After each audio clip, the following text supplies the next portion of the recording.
Gagal singkirkan PSM, Luis Milla ungkap permintaan maaf.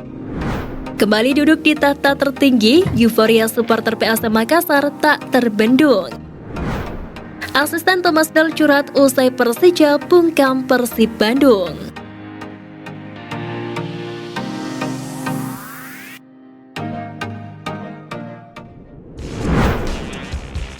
Asisten Thomas Doll curhat usai Persija bungkam Persib. Persija Jakarta berhasil membungkam Persib Bandung dalam partai tunda pekan ke-28 dari Liga 1 2022-2023 pada Jumat 31 Maret malam. Macan Kebayoran menang dengan skor 2-0.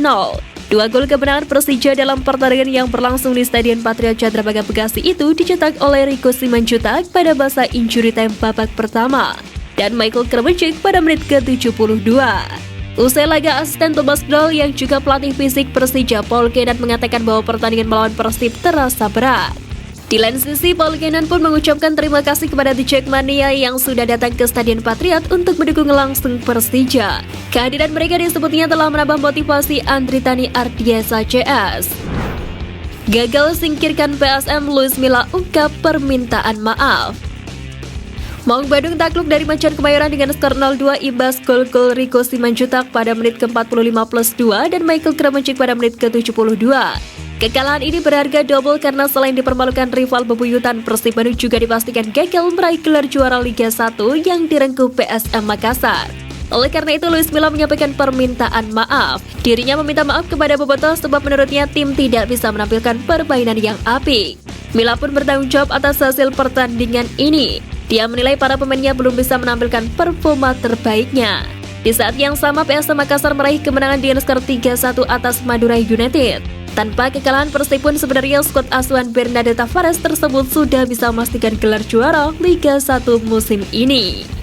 Kembali duduk di tahta tertinggi, euforia supporter PSM Makassar tak terbendung.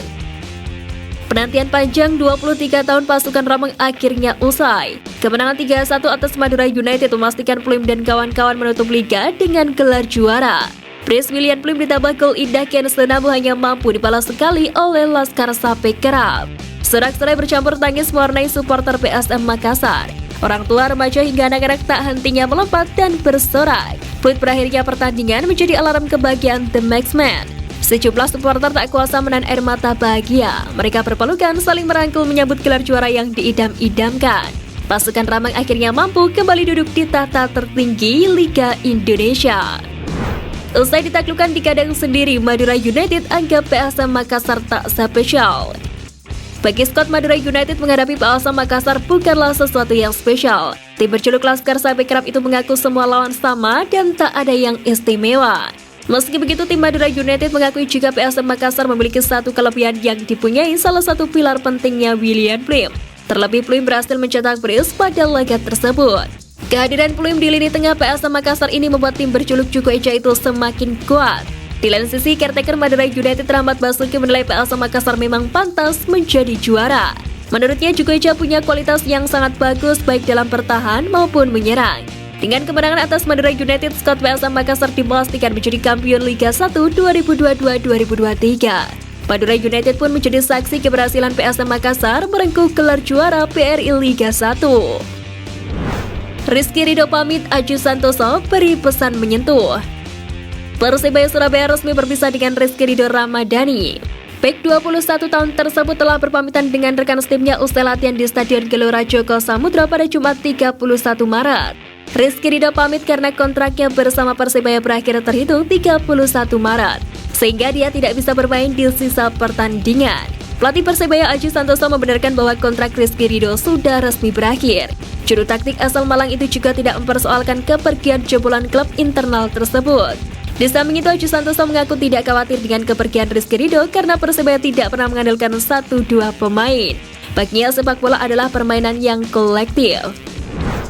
Arthur Irawan bicara opsi jersey kandang Persik Kediri berubah warna. Penampilan Persik Kediri dengan menggunakan jersey berwarna putih sangat luar biasa. Macan Putih berhasil meraih 8 kemenangan beruntun di Liga 1. Kemenangan dengan menggunakan jersey tandang itu mulai didapatkan saat Persik Kediri berjumpa Nusantara FC. Setelah itu, Arthur Irawan dan kawan-kawan kembali memetik 7 laga kemenangan secara beruntun. Pemain Persik Kediri Arthur tak ingin berkomentar apapun lantaran masih memiliki 2 pertandingan sisa. Namun mantan pemain Espanyol itu membenarkan bahwa ada faktor keberuntungan yang didapatkan Persik Kediri saat menggunakan jersey berwarna putih. Namun selain itu ada faktor semangat dari para pemain Persik Kediri untuk terus meraih kemenangan dalam setiap pertandingan. Tak ada keraguan, PSIS Semarang resmi perpanjang kontrak Alfeandra Dewangga. Manajemen PSIS Semarang akhirnya resmi mengumumkan pemain lokal pertama yang mendapatkan perpanjangan kontrak. Sosok tersebut ialah bek muda yang sudah menjadi andalan Maesa Jenar, Alfeandra Dewangga. Dengan perpanjangan kontrak ini, Alfeandra Dewangga akan bertahan bersama PSIS Semarang hingga tahun 2025. Hal ini berarti bahwa Maesa Jenar memberikan perpanjangan kontrak berdurasi 2 tahun. CEO PSIS Yoyo Sukawi menyebut Dewa menjadi pemain lokal pertama yang akan melanjutkan masa pengabdian. Sebelumnya, Maesa Jenar sudah memperpanjang kontrak 3 pemain asing, Taisei Marukawa, Carlos Fortes, dan Vitinho.